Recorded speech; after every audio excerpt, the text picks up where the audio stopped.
You guys made the decision to open your home.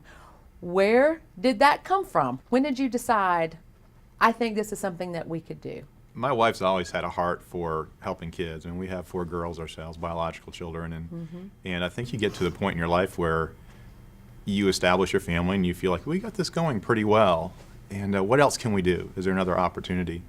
And we had, through church and other places, heard the need for foster parents and adoptive parents, and she had been kind of planting the seed that this might be an opportunity for our family. We have a bed, we have a car, we have love and the ability to give a kid a home, and I think that that's the most important, because no kid should not have a mom or a dad. And we've been redeemed. We're Christians, and we've been bought with a price, and the only thing that we were really doing at the point was we were raising our family, which is essential, and we were going to church. But that was it. We weren't, I don't know how much we were really investing in eternity at that point. And she reached out to DHR, and they walked us through the process and told us to take the classes. You begin realizing this is doable. We do have the resources. We have an opportunity to share to kids that might not have seen what a quote-unquote normal family looks like when they sit down for dinner or watch TV or go to bed.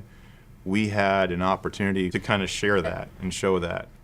And through the 10 weeks of foster parent classes, we learned a lot about the potential things that might come up and how to address those. And you start to realize it could be a challenge, but at the same time you have support. Not just from DHR, but from other foster families. When was the match made with, I know you went through the classes, you get, everything checks out, background check, those sorts of things, right? How long after that did you get a phone call that says, okay, it's go time? it was maybe 2 months after our classes ended, so we ended in April. They needed one last home study, and they finished the home study, and then it was probably like a month after that, and they said, oh, you can do respite. We have a little baby that needs a home for a week. So we said, this is great. It was, had him for a week, and he went back home, and then we didn't hear anything for a long time. So it wasn't until August that we got a phone call at night. We were in church. It was in the middle of worship, and the phone rang, and I was like, oh, that's DHR. This is it. And so we got the call, and they said, we have a baby that needs a home for the night. Can you take him for the night? And then that changed to, can you take him long term? That had to change everything. But how has it changed you? You begin to see areas of your life where you're probably kind of selfish, and you learn to sacrifice a little bit more. And we've seen our girls, all 4 of them, sacrifice a great deal to meet the needs of this child that, again, has come from a very difficult situation. Do you see why some people might be hesitant to get involved in foster parenting? Absolutely. I mean, because it's a lot of work. It's hard. And it's a lot of time. Right. And it's that day in, day out teaching. Teaching him new things that he did not know, that developmentally at his age he should know. Right. It's not just giving them a bed and saying, oh, I love you. It's really just investing your whole self into them. But it's extremely rewarding. Are you in contact with biological family? No. You can be, and that's one of the things that drew me to foster parenting is that you're really not helping just the child. There's an opportunity to help the entire family heal. There are times when families are just at a stage in their life where they're probably at wit's end and they can't be a family like a family should be.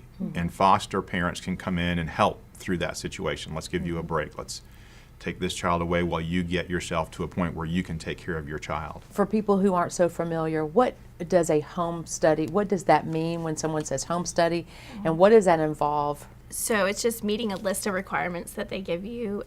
Basically, is the child going to be safe when they come into your home? Do you have a fire extinguisher? Do you have your outlets covered? Locks on your cabinets, Locks on your medicine cabinets.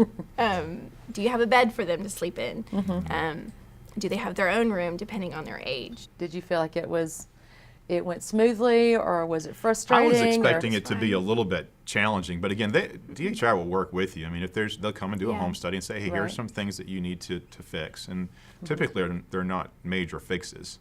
So it's an easy process. So easier than you thought. Home study I would go think into the so. category of It just sounds easier scary, than- but it wasn't. Did you find DHR easy to work with or difficult? The social worker that we have is amazing and very easy to work with. And I could text her at any time and, say, hey, I need help.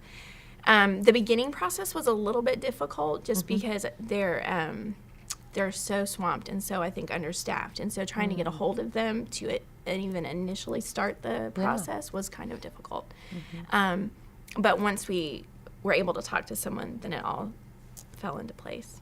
A little slow getting started, but once you pulled the train out of the depot, things smoothed out. Yeah. What I'm amazed about Tuscaloosa is there's a lot of resources for foster parenting.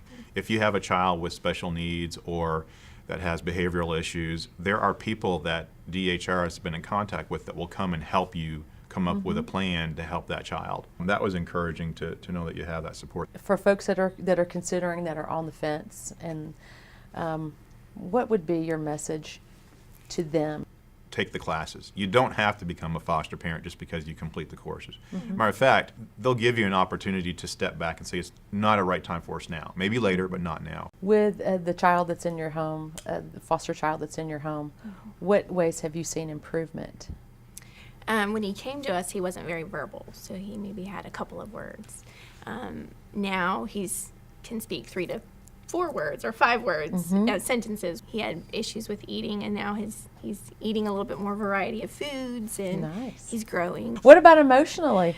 What we're learning about is, and it's going to vary from child to child, but they're coming out of a situation where there's trauma involved. And that Yes. might not be abuse at the hands of a parent or a relative. It could be just a situation where the parents can't currently take care of that child. Right. Just being taken out of that situation Right. is trauma in itself. So as a parent, a foster parent, we need to realize that that's something we're going to have to overcome and build that trust. You do see how what you're doing is impacting a life directly. And there's a lot of ways you can support youth organizations, but to actually be on the front lines and working with a child and seeing them grow is a pretty significant place to be. Well said.